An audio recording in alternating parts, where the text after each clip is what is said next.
المغرب رابع كأس العالم قطر 2022.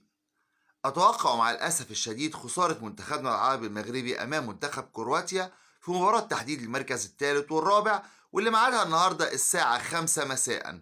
أعتقد أن المنتخب المغربي مش هيقدر يتغلب على منتخب كرواتيا، ومش عايز حد من إخواتي المغاربة وإخواتي العرب يزعل مني. ده توقع يا جماعة مش أمنية، والله أمنيتي كانت أن المغرب تكسب فرنسا وتوصل نهائي كأس العالم، وكمان أمنيتي أن المغرب تكتسح كرواتيا النهارده، لكن اعتقادي ان المغرب هتخسر امام كرواتيا وهتحصل على المركز الرابع. وزي ما قلت لحضراتكم قبل كده ان ده انجاز تاريخي بنحققه منتخبنا العربي المغربي، فخورين بالمغرب، وكنا نتمنى ان منتخبنا المصري او اي منتخب عربي يحقق ولو جزء من اللي حققه المنتخب المغربي.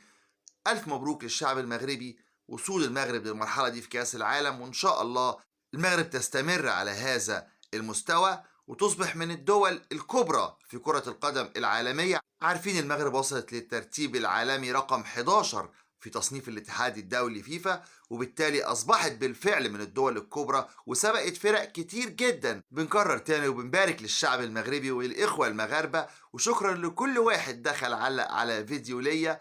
كل أمنياتنا الطيبة للمنتخب وللشعب المغربي. لو ليك رأي مخالف أو لو موافقني في رأيي ادخل قول لنا في التعليقات.